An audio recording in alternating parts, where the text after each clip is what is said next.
송은재TV 시작합니다. 민주당의 돈봉투 게이트와 관련해서 파리에 있는 송영길이 내일 기자회견을 하고 난 뒤에는 이제 귀국하겠다라고 하는 뜻을 밝혔습니다. 민주당에서 어제 의원총회를 열어서 송영길에 대해서 할 수 있는 모든 압박을 했습니다. 송환하겠다, 민주당에서. 송영길 모두 책임을 져라 라는 것입니다. 또 송영길과 경쟁했던 홍영표도 나서서 송영길이 국민 앞에 용서를 빌으라라고 했습니다. 이재명은 별다른 말을 하지 않습니다. 송영길의 돈 봉투 게이트, 이 부분 철저히 밝혀내야 하겠지만 시간이 오래 걸리더라도 여기에서 절대로 놓쳐서는 안 되는 것은 이재명입니다.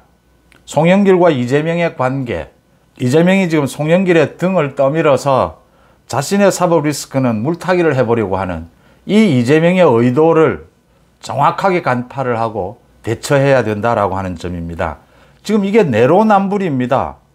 이재명이 지금 자신은 나서지 않고 의원들을 총동원해서 송영길에게 압박을 가하고 있는데, 그러면 이재명은 계속해서 지금 이재명 관련 재판에서 새로운 사실들이 속속 드러나고 있습니다. 그 다음 또 하나는 가짜뉴스입니다. 이재명을 중심으로 생겨나는 가짜뉴스입니다. 민주당의 가짜뉴스입니다. 미국에서 지난 대선 때였습니다. 트럼프가 지고 바이든이 이기던 그 대선에서 개표가 조작이 됐다라고 하는 이런 보도를 한 이 가짜뉴스로 드러났습니다. 폭스뉴스가 무려 1조 원을 그 개표기 제조회사에 무려 1조 원을 배상하기로 했다. 1조 400억 원입니다. 이게 이름만 가짜뉴스지 뉴스의 형태를 빌어서 거짓말을 하는 것이다 라고 해서 가짜뉴스라고 이렇게 이름을 지었습니다. 이게 이름만 가짜뉴스지 이건 뉴스가 전혀 아닙니다. 언론과는 전혀 관계가 없습니다. 지금 한동훈 장관이 김의겸에 대해서 10억 원의 손해배상을 청구해 놓고 있습니다. 10억 원, 1조, 이 부분 한번 짚어보겠습니다. 이재명과 이재명의 민주당의 내로남불과 가짜뉴스입니다. 먼저 송영길에 대해서 어제 이제 간발의 차이로 지난 전당대회에서 송영길에게 진 홍영표까지 나서서 국민 앞에 사죄하라, 용서를 구하라 라고 했는데, 그 녹취록에, 이정근의 녹취록에 홍영표도 돈을 뿌렸다, 홍영표 쪽도 돈을 뿌리고 있으니까 우리도 안 뿌릴 수가 없다, 이런 이야기가 나옵니다. 홍영표는 자유로운 것인지 이 부분 한번 지켜봐야 될 대목입니다. 검찰의 수사에서 앞으로 더 밝혀질 부분이다. 홍영표가 지금 이런 말을 할 수 있을까? 그 다음, 어제는 민주당 의원들이 의원총회까지 열고 전부 나서서 송영길에 대해서 갖은 압박을 했습니다. 이재명의 사법 리스크에 대해서는 거의 대부분이 입도 뻥끗 못하던 민주당 의원들이 이건 지금 이재명의 사법 리스크하고는 또 달리 모두 자신들이 지금 엮여들 판입니다. 정확하게 범죄에 엮여들 판이고, 이재명은 공천권을 쥐고 있는데 송영길은 현재 권력을 쥐고 있는 것은 없으니까 마구 때렸습니다. 송환을 해야 한다. 친한 의원들이 가서 데리고 와야 한다. 즉각 귀국해라. 기자회견이 무슨 말이냐. 내일 기자간담회도 열지 마라. 이재명도 지금 기자간담회를 열지 마라. 이렇게 요구를 하고 있는 상황입니다. 이재명은 거의 침묵을 지키고 있습니다. 이재명의 계산은 송영길을 먹잇감으로 던져주자. 송영길과 몇몇 의원들을 먹잇감으로 던져주면서 이제는 뭐 정치 탄압 이런 이야기는 입에도 낼 수가 없으니까 이재명 자신의 불공정, 불법, 혐의 이 부분은 좀 이미지를 좀 벗어보자. 물타기를 해보자. 그 다음 현역 의원들이 어차피 가만히 있지를 못한다. 송영길의 이 돈봉투 살포는 모두 관계가 될 수 있는 부분이기 때문에 현역 의원들이 모두 나서면 자신은 굳이 나서지 않더라도 송영길을 정리할 수 있다. 이런 계산을 하고 있을 겁니다. 그런데 이재명의 착각입니다. 송영길은 아마 귀국을 제가 처음부터 말씀을 드렸는데 귀국을 하지 않을 수는 없을 겁니다. 귀국을 하지 않으면 정말 이제 잡범이 되는 거죠. 송영길이 참 정치를 오래 했습니다. 인천시장도 했고 국회의원도 여러 차례 지냈고 저도 여러 번 인터뷰를 했습니다만 송영길의 정치는 거칩니다.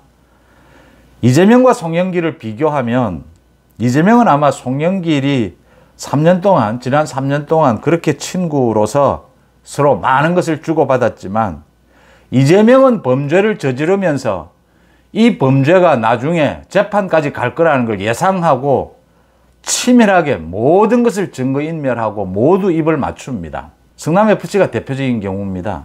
범죄를 저지르면서 이게 나중에 문제가 됐을 때 어떻게 빠져나가야겠다라고까지 계산을 합니다. 송영길은 그런 스타일이 아닙니다. 거친 스타일이죠.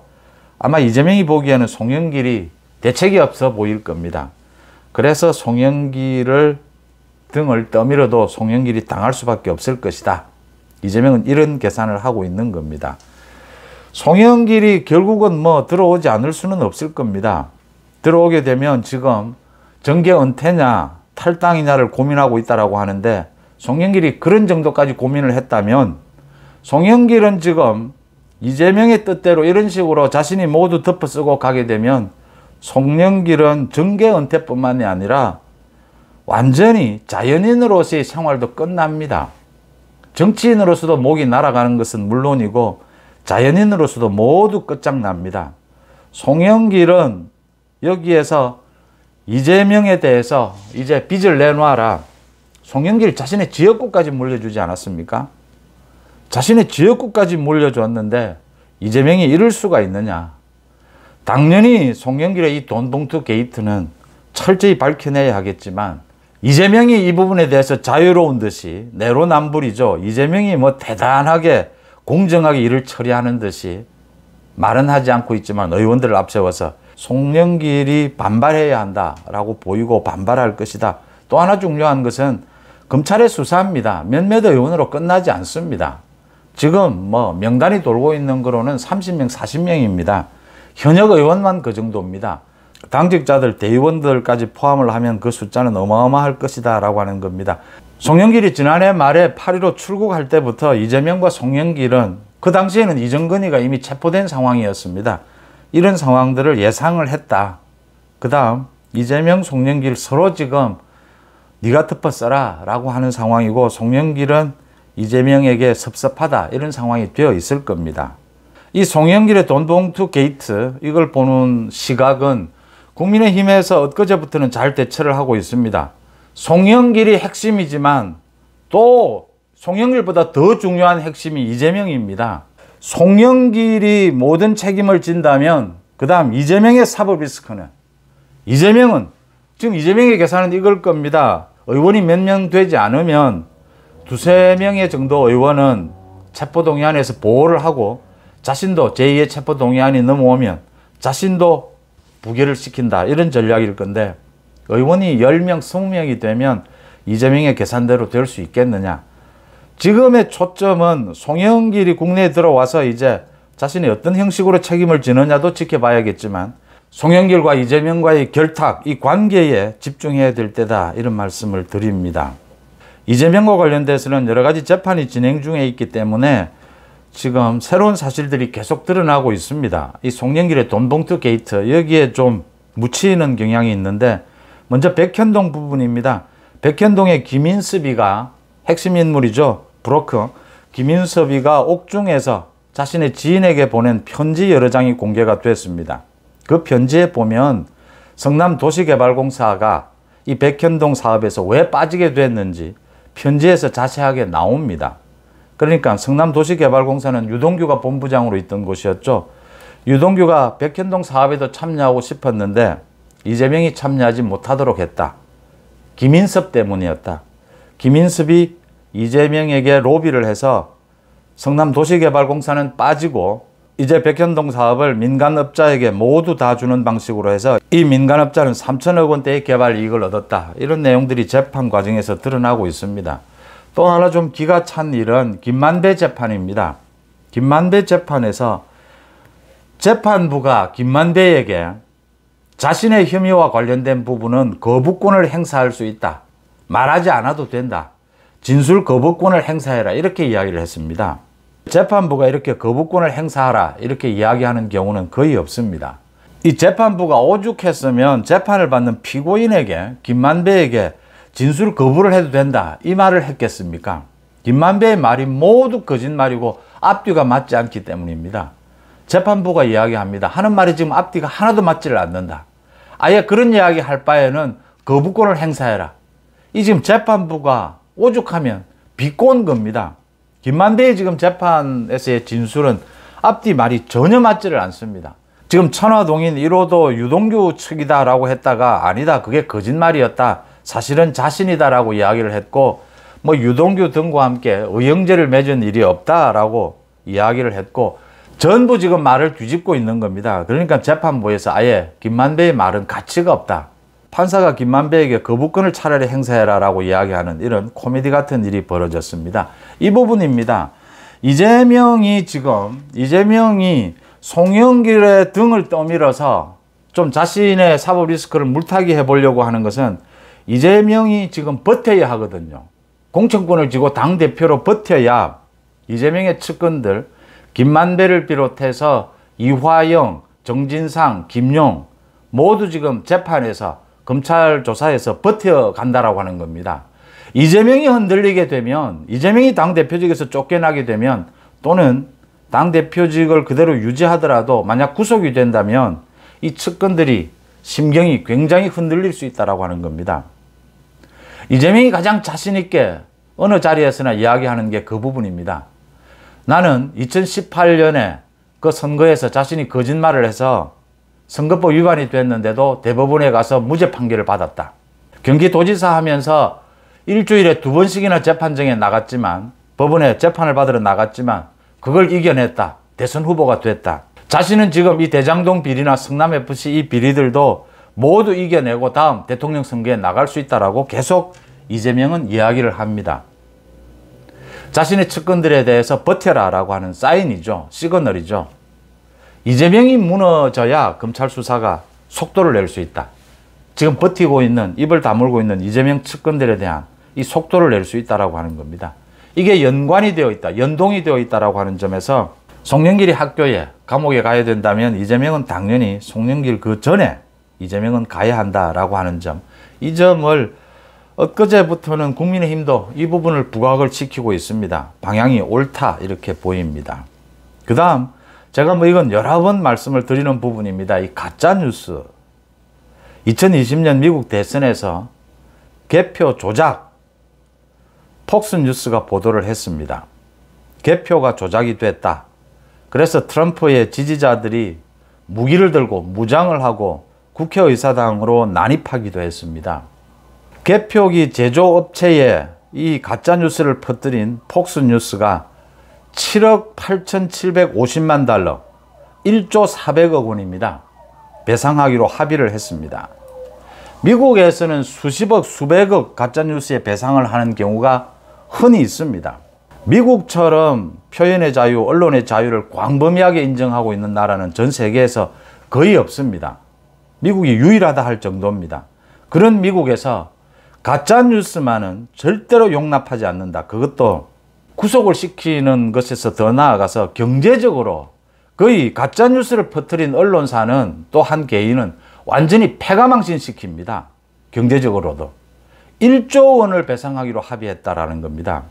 이재명과 이재명의 민주당, 광우병, 천안함, 사드, 세월호, 이루 말할 수가 없습니다. 최근에 들어와서도 청담동 술자리, 천공 의혹, 일광 횟집, 가짜뉴스를 퍼뜨립니다. 가짜뉴스는 뉴스의 형태를 띤 거짓말입니다. 문제는 이 거짓말이다라고 하는 것을 자신들이 알고 있기 때문에 사과도 하지 않고 반성도 하지 않습니다. 고치려고 하지도 않습니다. 더 나아가서 이런 걸 퍼뜨린, 가짜뉴스를 퍼뜨린 이 언론사는 큰 돈을 법니다. 국회의원은 또 김의겸입니다. 후원금을 가득 채웠습니다. 민주당은, 이재명의 민주당은 이 가짜뉴스로 윤석열 정부를 공격하고 정치적으로 이득을 챙깁니다. 이걸 용서하면 윤석열 대통령의 이야기입니다. 이 사기꾼입니다. 이건 언론이 아닙니다. 거짓 선동, 가짜뉴스로 자유민주주의를 뿌리부터 흔들고 있다. 자유민주주의를 훼손하고 있다라고 했습니다. 사기꾼이라고 했습니다. 윤석열 대통령이. 이 사기꾼인 겁니다. 여기에 지금 유튜브나 각종 SNS는 언론으로 인정을 받지 않으면서 더 탐사가 그 경우입니다. 김의겸과 함께 이 청담동 술자리 가짜뉴스를 퍼뜨린 더 탐사. 이 더 탐사는 또 일광수산 횟집도 가짜뉴스를 퍼뜨렸습니다. 그러고도 더 탐사는 슈퍼챗으로 돈을 법니다. 큰 돈을 법니다. 김의겸은 또 자신의 후원금을 챙깁니다. 이런 일들을 두고 볼 수는 없다. 이건 정말 나라를 망치는 일이다. 그래서 미국에서도 1조 원을 손해배상을 해야 되는 겁니다. 김의겸에 대해서 한동훈 장관이 10억 원의 손해배상 청구를 했습니다. 김의겸이 비꼬았습니다. 각종 방송에 나와서. 자신이 부동산 투기한 흑석동 집을 팔면 뭐 10억 원은 되겠지만 그렇게 10억 원을 배상해야 될 일은 없을 것이다. 비웃었습니다. 왜냐하면 김의겸은 지금 자신의 청담동 술자리에 대해서 사과하고 반성하지도 않습니다. 거짓말인 줄 알고 퍼뜨렸거든요. 이거 재판에 가서 저도 많아야 500만 원 벌금 내면 된다 이렇게 생각할 겁니다. 우리 지금의 법 체계로도 징역형을 살릴 수가 있습니다. 5년까지. 또 벌금에 처할 수도 있고 민사소송에서 손해배상 청구를 하면 수십억까지 때릴 수도 있습니다. 지금의 법 체계로도 가능합니다. 그런데 재판부에서 지금 현재는 그렇게 하지 않습니다. 솜방망이 처벌을 합니다. 더 나아가서 이 유튜브라든지 SNS 이 부분은 아직까지 언론의 책임 언론이다라고 인정도 아직 안 되고 있습니다. 법적으로는. 유튜브도 모두 처벌을 해야 합니다. SNS 모두 처벌을 해야 합니다. SNS에 지금 가짜뉴스 거짓말 철저하게 처벌을 해야 합니다. 지금 법으로도 처벌할 수 있습니다. 국민의힘이 정말 징벌적 손해배상제 3년 전에 논의가 됐던 겁니다. 그때는 민주당이 주장하고 국민의힘이 반대했습니다. 여야 입장이 바뀌었다라고 하는 것인데 국민의힘이 이 부분 법안까지 제출을 해야 합니다. 여야를 떠나서 가짜뉴스는 안 되는데 지금 가짜뉴스로 재미를 보고 있는 것은 모두 이재명의 민주당입니다. 이재명의 민주당은 가짜뉴스가 아니면 윤석열 정부를 공격할 거리가 없습니다. 김건희 여사에 대한 것도 거의 가짜뉴스입니다. 이걸 왜 지켜보고 있느냐라고 하는 겁니다. 10억 원이 아니라 1조 원을 때려야 합니다. 김의겸이 저렇게 한동훈을 비꼬고 있습니다. 재판에 가서 저도 대법원까지 가서 뭐 지면 유시민처럼 유시민 1심에서 500만 원 벌금 받았습니다. 자신도 500만 원 내지 뭐 그겁니다. 10억 원, 100억 원씩 부과를 해야 합니다. 김의겸이가 뭐 흑석동 집 팔면 된다라고 했는데 흑석동 집이 얼마인지 모르겠는데 흑석동 집으로도 다 배상이 안 돼서 감옥에 가야 되는 그런 상황을 만들어야 합니다. 이 가짜뉴스는 유튜브도 예외일 수가 없습니다. 지금 유튜브는 굉장히 가짜뉴스에 좀 자유롭다. 이것도 심각합니다. 지금 설문조사 결과가 하나 나와 있는 게 우리 국민들의 80% 이상이 가짜뉴스 심각하다. 가짜뉴스에 대해서 법적인 처벌을 강화해야 한다. 지금 재판부에서 아주 엄중하게 하면 지금의 체계로도 가능합니다. 또 제 댓글에서도 그런 이야기 말씀하시는 분들이 있고 또 사적으로 만나도 그런 이야기를 하시는 분들이 있습니다. 민주당, 이 이재명의 민주당, 김의겸의 이 가짜뉴스에 대항해서 좀 보수 우파에서도 좀 필요하면 싸우기 위해서는 가짜뉴스를 좀 해야 되는 것 아니냐. 또 여기서 더 나아가서 이제 집회, 전광훈 목사 이야기가 나왔을 때도 그런 이야기가 있었습니다. 전광훈 목사와 같이 강력하게 이렇게 집회를 통해서 저 좌파들의 저 불법 집회에 맞서야 하지 않겠느냐. 싸울 줄 알아야 한다. 보수우파가 그 부분이 좀 약하다. 이런 말씀을 하시는 분들도 있고 이게 참 안타깝고 보수우파 또 국민의힘이 좀 더 잘했으면 하는 그런 안타까움에다가 보수우파가 좀 투쟁력이 약하다. 그런 데 대한 반성 이런 것들이 섞여 있는 것 같습니다. 거짓말, 가짜뉴스의 반대는 또 다른 거짓말, 또 다른 가짜뉴스가 아니고 진실입니다. 가짜뉴스가 가장 두려운 것은 진실입니다. 윤석열 정부 매일같이 이재명의 민주당의 가짜뉴스에 대해서는 팩트체크로 대응을 하고 있습니다. 가짜뉴스에 대항해서 또 다른 거짓말을 하게 되면 이런 걸 내세워서 소위 보수 우파 유튜브에서도 거짓말을 하고 가짜뉴스를 하는 경우를 종종 봅니다. 그건 굉장히 잘못된 것입니다. 두 가지 점에서 제가 말씀을 드리겠습니다. 지금은 국민의힘 보수 우파가 윤석열 정권을 탄생시켜서 집권 여당입니다. 야당이 아닙니다. 우리나라의 주류입니다. 거의 대부분 건국한 이후에 보수 우파가 대한민국의 주류였듯이 지금도 집권한 주류입니다. 이 비주류 의식이라고 하는 게 있습니다. 이재명의 민주당이 비주류 의식이 강합니다. 언제나 자신들이 소수파라고 생각합니다. 그래서 걸핏하면 거리로 뛰어나오고 걸핏하면 시위를 벌입니다. 그게 훌륭한 방법은 아닙니다. 그게 많은 국민들의 표를 받는, 지지를 받는 방법은 아닙니다. 때로는 그것도 필요하겠지만 정도는 아니다. 언제나 그 길을 택해서는 안 된다. 지금은 보수파가 집권하고 있는 대한민국의 주류다라고 하는 점을 분명히 제가 말씀을 드리고요. 또 한 가지는 보수 우파의 무기는, 특히 집권을 한 주류의 무기는 보수 우파가 좌파들의 저 불법 시위라든지 좌파들의 가짜 뉴스를 응징하는 최대의 무기는 한동훈이 이야기하는, 윤석열 대통령이 이야기하는 법치입니다. 법입니다. 법으로 다스려야 합니다. 보수 우파, 더 나아가서 합리적이고 상식적인 모든 국민들이 가지고 있는 최대의 무기는 법입니다. 법을 이길 수 있는 것은 아무것도 없고 법을 이길 수 있는 것은 아무것이 없도록 만들어야 합니다. 그게 한동훈이 이야기하는 우리의 사법 시스템이 그렇게 호락호락하지 않다, 간단하지 않다, 이재명의 민주당 저 범법을 용서하지 않겠다라고 하는 근거입니다. 내년 총선은 법을 지키고자 하는 사람과 법을 어기고자 하는 사람의 대결이 될 것입니다. 가짜뉴스, 이재명의 사법 리스크, 송영길의 돈 봉투는 모두 법을 어기는 것입니다. 법을 어긴 사람들에 대해서는 법으로 응징해야 합니다. 여론으로 응징할 때에도 팩트로 응징해야 합니다. 진실입니다. 거짓의 상대방은 진실입니다. 거짓은 진실 앞에 맥을 추지 못합니다. 거짓말에 대응하기 위해서 또 다른 거짓말을 찾아내는 것은 비주류들이 하는 짓입니다. 비주류들이 하는 또 하나의 범법 행위입니다. 이렇게 말을 맺겠습니다. 많은 국민들이 지금 지켜보고 있습니다. 민주당과 국민의힘을 지켜보고 있습니다. 민주당은 가짜뉴스를 퍼뜨립니다. 국민의힘은 진실을 얘기하면서 법으로 응징합니다. 대다수 국민들이 누구를 지지하겠습니까? 한쪽이 거짓말을 하는데 이쪽도 또 다른 거짓말로 하면 국민들 눈에 다 두 사람 다 똑같습니다. 똑같으면 어느 쪽을 지지해도 뭐 상관이 없습니다.